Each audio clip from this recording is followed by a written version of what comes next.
July of every year, as mandated by Presidential Proclamation Number 764. This serves as a vehicle in forging stronger partnership and community support in peacekeeping and public safety programs of the PNP.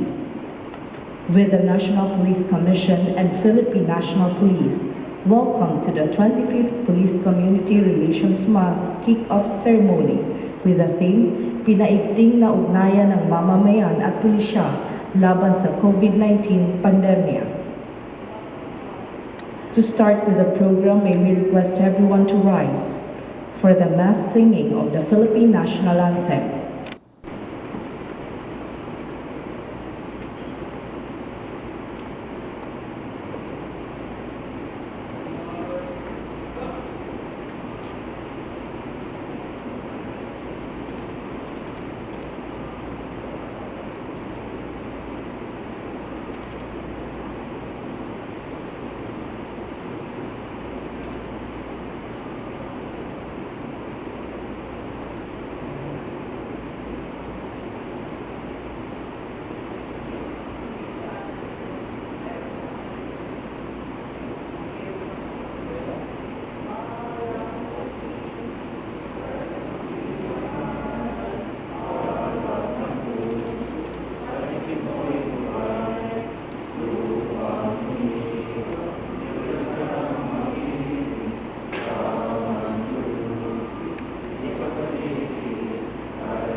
Please remain standing for the invocation by Police Colonel Arnulfo Castillo, Deputy Director, PNP Chaplain Service.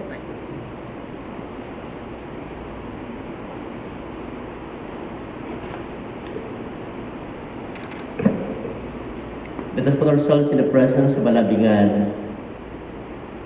Yes, for I know the Lord, for I know the plans I have for you, declares the Lord, plans for your welfare, plans for to give you hope and a future.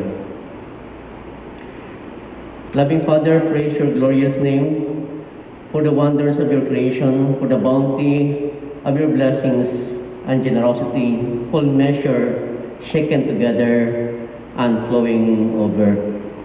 As unmerciful Father, as we lift up to you our global community, particularly our country in this most difficult period, we beg you to grant us your mercy, heal our land, and give end soon to this pandemic crisis.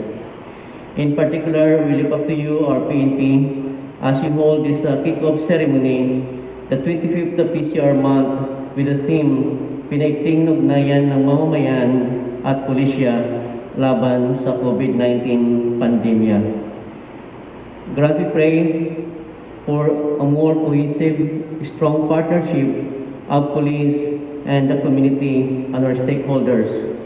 For after all, it is the grace that the police is the community and the community is the police. So bless our frontliners who are more community-driven and has huge commitment. They are heroes, particularly in these trying times, and we are all called to serve, to lead, and to protect. Finally, we pray that all our programs and activities may all the more give honor and glory to your holy name and for the edification of our souls. And this we pray your mighty name to the power of the Holy Spirit, one God, forever and ever. Amen. Kindly be seated, Sir Ma'am.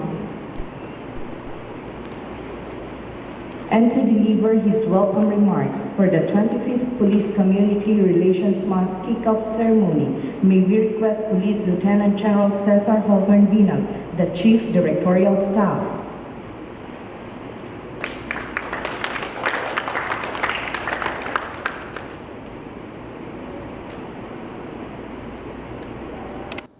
Allow me to read the speech of our Chief PNP, the welcome remarks of our Chief, who is now in Cebu City, visiting our troops together with the SILG and the Chief of Staff of the Armed Forces. We just also concluded a nationwide oath-taking of our new recruits, also administered by our Chief PNP virtually. But before I read that, let me acknowledge the presence of our host, of course, and our guest, both in this venue and in the cyberspace. Our very own, our masasabi natin, palagi nating tinatakbuhan sa Napolcom, lalong-lalo na sa mga panahon na kailangan natin ng solusyon sa mga problema sa PNP. At palagi ko ang sinasabi, pag nakikita ko ang ating Vice Chairman, ang tingin ko sa kanya, solusyon palagi sa napakaraming problema ng PNP. Vice Chairman Rogelio Casurao, sir, and Executive Officer of the National Police Commission. Of course, our TDPCR, Police Major General Jonard Carlos, the Deputy DPCR, Police Brigadier General Bartolome Bustamante, the XO, Police Brigadier General Julius Lagimit, the Director of PICAG, who celebrated his birthday yesterday, Police Brigadier General Joselito Daniel, belated, the Chief PIO, Police Brigadier General Bernie Banak, the CDS, Police Colonel Milo Pagtalunan, the Division Chiefs of DPCR. Ang sabi ng aide ko, sir, ito lahat ang babasahin mo. Baka virtually nakikinig yung ibang staff. Police Colonel Dominic Bedia, Police Colonel Jose Manalad, wala. Police Colonel Bernie Orig, Colonel Benluan, si around. Baka matawag ko, wala dito no. Sige. Other PCOs, PNCOs, and NUPs virtually present via Zoom are our ARCADs of all PROs and PCR officers of the National Support Units, and via PNP live streaming sa Facebook are all our NGOs invited today. So let me greet you all. Magandang umaga po sa ating lahat. And allow me now to read the message of our Chief PNP. The community has always been our vital partner in crime prevention and enforcing the law. They are our watchful eyes and ears to their respective localities. Our efforts in intensifying laws and implementation of anti-crime projects will never be achieved if not with the enduring support of our communities. Mula sa ating tema ngayong taon, sinasalamin ito ang pagkakaroon ng mas malawak na partisipasyon ng ating komunidad upang supuin at maiwasan ang paglaganap ng krimen sa kanilang pamayanan. Nariyan ang ating mga magigiting na volunteers na walang sawang binibigay ang kanilang napakahalagang oras upang matulungan ang ating mga kapulisan na bantayan ang kanilang nasasakupan at hulihin ang masasamang loob. Let me take this opportunity to express my sincere gratitude and appreciation to our dedicated partners in different communities, as well as our very supportive stakeholders from different sectors, especially our awardees for this year. The award served as our tribute in recognition for your invaluable support and services. Sa panahon ng pandaigdigang krisis sa kalusugan dahil sa pandemyang dulot ng Covid-19, napakahalaga ang pagpapatibay at kahalagahan ng ugnayan ng mamamayan at kapulisan. Hindi nagdalawang isip magbigay ng higit pang serbisyo ang inyong kapulisan. Kasabay ng ating patuloy na pagsusumikap sa tulong ng ating Director for Community Relations Police, Major General Jonard Carlos, isang magiting na general, naging mahalagang instrumento na rin ang paggamit ng internet, lalong-lalo na ng social media, upang magsilbing sumbungan ng ating mga netizens anumang oras at anumang dahilan. I'm glad to note that since we wanted the public to report incidents in their communities, social media plays a significant role in enticing citizens to participate and be active in our anti-criminality campaigns and be more aware of the plans and programs of the PNP. Furthermore, as we jumpstart another PCR month-long celebration, let us be reminded and consider the other side of our mutual obligation as police officers, and that is to strengthen our camaraderie with the community. As police officers, especially those assigned in PCR offices, you should always give frontline services that the people need and deserve most. You are expected to bear the characteristics of a good communicator and be able to build a better relationship through dealing harmoniously with the public, the media, and the stakeholders. As what we always emphasize, we give due importance in reaching out to the communities we serve as well as in obtaining their active support, cooperation, and eventually their higher level of trust and confidence in the police force, which underscores the excellence and close coordination for maximum effectiveness and efficiency in the conduct of police operations. Ladies and gentlemen, I urge you to always bear in mind that we have to build a good reputation and unblemished record, as we have to be tough in enforcing the law to curb criminality. Continue to spread the advocacy of our organization in making our community a safer place to live, work, and do business. Thank you and happy 25th Police Community Relations Month to all of you. Mabuhay ang Team Philippine National Police. Unquote. And to deliver his message, let us welcome Commissioner Rogelio T. Casurao, Vice Chairman and Executive Officer, National Police Commission. Isang mapagpalayang tanghali sa ating lahat dito sa ating pag-observe ng tinatawag nating 25th anniversary ng Police Community Relations. Pero bago ang lahat, ayaw niyo muna bigay ako galang sa ating mga pinagpipitagang mga opisyal ng Philippine National Police. Wale.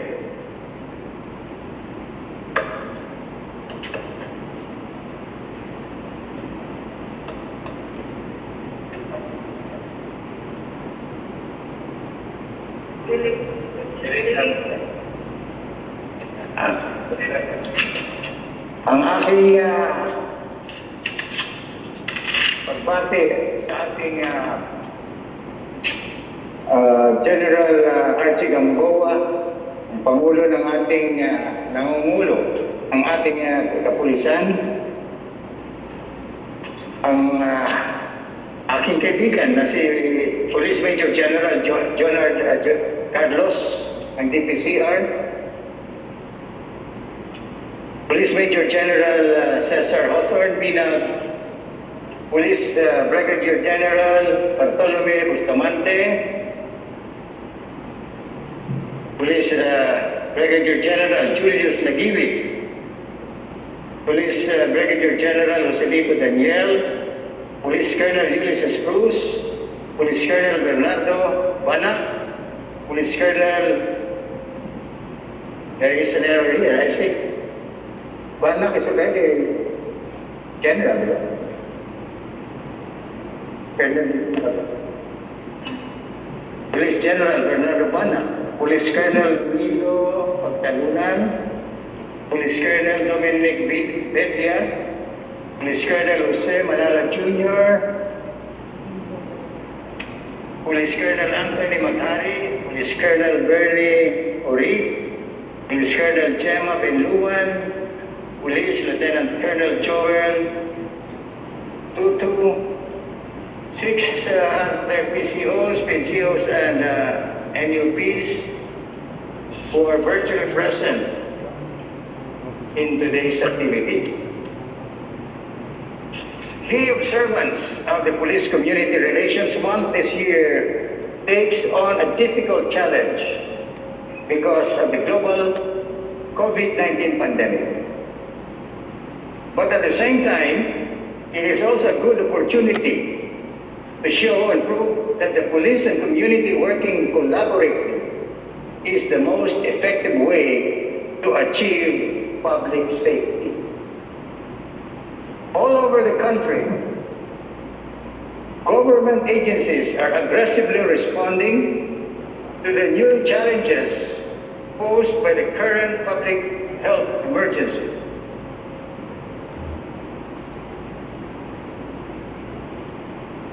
The national government mounted a multi-sectoral response through the Interagency Task Force, or IATF, on emerging infectious diseases, chaired by the Department of Health. Through the National Action Plan on COVID-19, the government aims to contain the spread of the virus and mitigate its socio-economic impacts. Although the rapidly evolving crisis makes generalization difficult and rendered useless, a fix for all solution, the public demands and still expects efficient in the delivery of basic services. The National Police Commission and the Philippine National Police, just like any other office, are diligently re-evaluating policies, programs, and practices as an input to this holistic campaign to address COVID-19 and contribute towards providing better public service. During this pandemic, the police assumes more roles and responsibilities.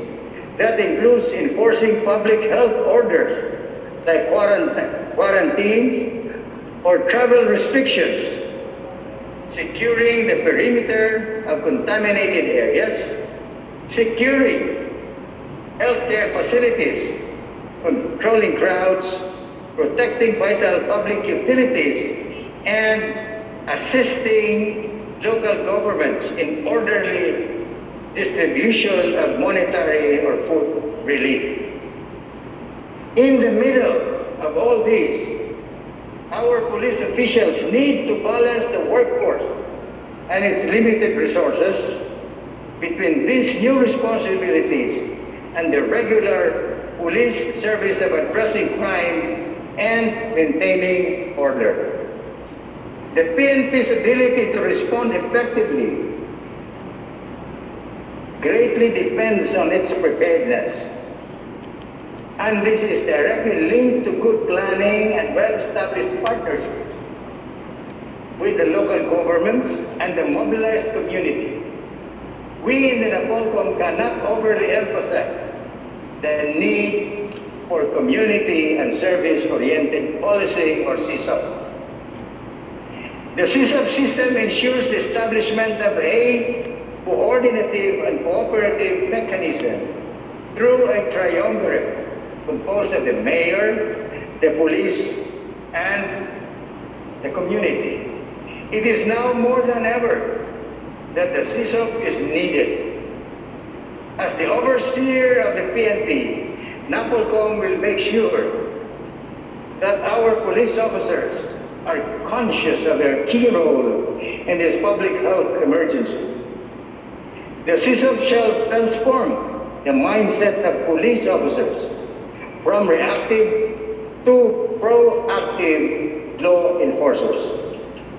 The police must go beyond their traditional role of preventing and solving crimes and ensuring public safety, and give premium to assisting the local government units in delivering basic services to the citizenry.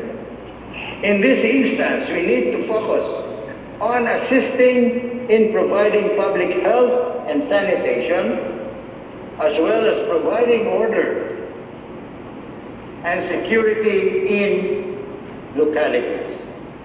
The police must assist the mayor in solving big or small community problems. This approach requires the police to be preemptive and dynamic. Officers are expected to work closely with the community in preventing the spread of virus, as well as the cushioning its negative impact in their daily lives. CISOP perceives the role of the community as an active agent and partner in promoting public safety. Members of the community must provide support to the police by giving necessary information and share available resources. CISOP would like to build and maintain community trust, as trust is the hallmark of effective policy. The public expects the police to be honest, with integrity, and to be professional. Every day, tens of thousands of police throughout the Philippines perform conscientious police work. Unfortunately, the good work of thousands of police officers is easily undone by the actions of just one person who misbehaves. Oftentimes, the indictment of one seems like an indictment of all. In short, the integrity of the police will always dictate the level of community trust. Therefore, establishing disciplinary policies and procedures in the PNP is not just important, but essential. If misconduct occurs, we have to make sure that we offer a working system where the public can file their grievances and complaints. In itself, our police disciplinary system is also a trust-building initiative that encourages citizens to play a significant role in instilling discipline and doing its part in managing police affairs. NAPOLCOM will continue to strive to, 1, prevent and properly address misconduct. 2, build and maintain community trust and confidence. 3, create and maintain a good work environment for the police. And 4, develop and sustain trust between the PNP and the communities they serve. NAPOLCOM, as supervisor of the PNP, will constantly work thousands, ensuring good police image and acceptable and satisfactory job performance through the CISOP system. According to Rosa Brooks and Christy Lopez in their paper entitled Policing in a Time of Pandemic, Recommendations for Law Enforcement, policing can be more meaningful and effective when enforcement does not rely on arrest and fines. To maximize the public safety impact of stay-at-home orders, enforcement should focus on education and assistance fueled by heavy doses of compassion and courage. These efforts should include plans for seeking out vulnerable people, assessing their needs, and connecting them with services and resources they need. Police can play an instrumental but not sole or even primary role in this effort. Also, we must recognize that the police cannot serve the public effectively unless they too are protected and receive care when infected. The widespread illness among the police is not only a significant public health risk in itself, but a tremendous source of anxiety for officers and their families. We should clearly communicate timely and accurate information about COVID-19 to them and let them be aware of prevention programs of national and local governments. We should consistently communicate expectations for how police should and should not enforce the law during a crisis. The Police Community Relations 1 reminds us that none of us will ever do great things alone. We all should do our respective roles, and together we can achieve greater heights. As Vice Chairman and Executive Officer of NAPOLCOM, I declare a start of the month-long observance of good police community relations. Sumama at makibahagi tayo sa lahat ng mga nailatag na programa para sa buwan ng Hulyo. Paigtingin natin ang ugnayan ng mamamayan at pulisya laban sa Covid-19 Pandemya. Kung sama-sama, kayang-kaya. Maraming salamat at magandang tanghali sa ating lahat. Thank you very much, sir. That's Commissioner Rogelio Casural, the Vice Chairman and Executive Officer of the National Police Commission. The Chief Directorial Staff, Lieutenant General Cesar Hollerinbinag, and Major General Leonardo Carlos, TDPCR, will virtually present tokens to Commissioner Rogelio Casural.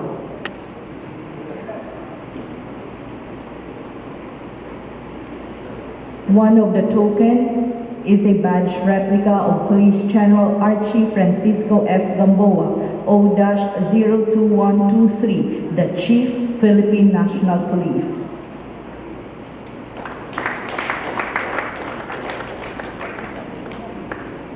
Vice Chair Casural, sir, on the instruction of the PCDS and the Chief PNP, I will personally deliver the memento for your as our keynote speaker for today, sir. I will visit you, sir. Thank you very much, sir. At ngayon po, magsitayo tayong lahat at awitin natin ang PNP Lingkod ng Bayan.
And that concludes, ladies and gentlemen, the program for the 25th Police Community Relations Month Kick-Off Ceremony.